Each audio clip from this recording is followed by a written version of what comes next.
ಈ ಕಣ್ಣಿನ ಆರೋಗ್ಯ ಜೊತೆಗೆ ಕಣ್ಣಿನ ಸುತ್ತ ಕಪ್ಪು ಬಣ್ಣ ಆಗುವಂಥದ್ದು ಅಥವಾ dark circle around the ice ಅಂತ ಹೇಳ್ತೀವಿ. ಇದು ತುಂಬಾ ಸಾಮಾನ್ಯವಾದಂತಹ ಅಥವಾ ಕಂಡು ಬರುವಂತಹ ಒಂದು ಸಮಸ್ಯೆಯಾಗಿದೆ. ಯಾರನ್ನೇ ಕೇಳಿದ್ರು ಡಾರ್ಕ್ ಸರ್ಕಲ್ಸ್ ಇದೆ ಕಣ್ಣಿನ ಸುತ್ತ, ಏನ್ ಮಾಡ್ಬೇಕು ಅಂತ ಗೊತ್ತಾಗ್ತಾ ಇಲ್ಲ. ಯಾಕೆಂದ್ರೆ ಮುಖದ ಸೌಂದರ್ಯದಲ್ಲಿ ಎದ್ದು ಕಾಣಿಸೋದೇ ಕಣ್ಣು. ನಿದ್ದೆ ಚೆನ್ನಾಗಿ ಮಾಡಿಲ್ಲ ಅಂತ ಅಂದ ಕೂಡಲೇ ನಮ್ಮ ಕಣ್ಣಿನ ಸುತ್ತ ಕಪ್ಪು ಬಣ್ಣ ಬರೋದಕ್ಕೆ ಸ್ಟಾರ್ಟ್ ಆಗುತ್ತೆ ಅಥವಾ ಡಾರ್ಕ್ ಸರ್ಕಲ್ ಸ್ಟಾರ್ಟ್ ಆಗುತ್ತೆ. ಡಾರ್ಕ್ ಸರ್ಕಲ್ಸ್ ಬಂದಿದೆ ಮೊದಲೇ ಅಥವಾ ಬರದೇ ಇರೋ ತರ ಹೇಗೆ ತಡಿಬಹುದು? ತುಂಬಾ ಸುಲಭವಾದ ಮನೆಯಲ್ಲೇ ಮಾಡುವಂತಹ ಕೆಲವು ಪ್ರಯೋಗಗಳು, ಕೆಲವು ಪರಿಹಾರಗಳನ್ನ ನಾನು ನಿಮ್ಗೆ ತಿಳಿಸ್ಕೊಡ್ತಾ ಇದ್ದೀನಿ. ಮೊಟ್ಟ ಮೊದಲನೇದಾಗಿ ನಾನು ಹೇಳಿದೆ, ಕಾರಣಗಳು ತಿಳ್ಕೊಂಡಿದ್ದೀರಾ?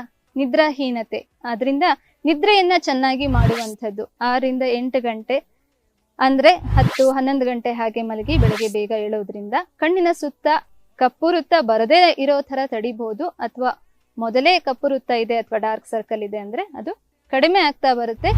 ಸಿಂಪಲ್ ಆಗಿ ಏನಪ್ಪಾ ಅಂತಂದ್ರೆ, ಒಂದು ಕರ್ಚೀಫ್ ಅನ್ನ ಅಥವಾ ಕಾಟನ್ ಬಟ್ಟೆಯನ್ನ ತಗೊಂಡು ಐಸ್ ನೀರ್, ಮನೆಯಲ್ಲಿ ಐಸ್ ಕ್ಯೂಬ್ ಗಳು ಇದ್ದೇ ಇರುತ್ತೆ, ಐಸ್ ಕ್ಯೂಬ್ ಗಳನ್ನ ತಗೊಂಡು ಸ್ವಲ್ಪ ನೀರಲ್ಲಿ ಹಾಕಿ ಈ ಕರ್ಚೀಫ್ ಅನ್ನ ಅದರಲ್ಲಿ ಅದ್ದಿ ಕಣ್ಣಿನ ಮೇಲೆ ಇಟ್ಟುಕೊಂಡು ಮಲ್ಕೊಳ್ಳೋದು. ಮಲಗುವ ಸಮಯದಲ್ಲಿ ಮಾಡಿದ್ರೆ ನಿದ್ದೆ ತುಂಬಾ ಚೆನ್ನಾಗಿ ಬರುತ್ತೆ. ಬೇರೆ ಸಮಯದಲ್ಲಿ ಮಾಡಿದ್ರು ಕೂಡ ಕಣ್ಣಿನಲ್ಲಿ ಆಗಿರುವಂತಹ ಒತ್ತಡ ಅಥವಾ ಕಣ್ಣಿನ ಸುತ್ತ ಇರುವಂತಹ ಸ್ನಾಯುಗಳಿಗೆ ತುಂಬಾ ಚೆನ್ನಾಗಿ ಬ್ಲಡ್ ಸರ್ಕ್ಯುಲೇಷನ್ ಆಗುತ್ತೆ. ಜೊತೆಗೆ ನಿಮ್ಮ ಕಣ್ಣುಗಳ ಆರೋಗ್ಯ ತುಂಬಾ ಚೆನ್ನಾಗಿರುತ್ತೆ.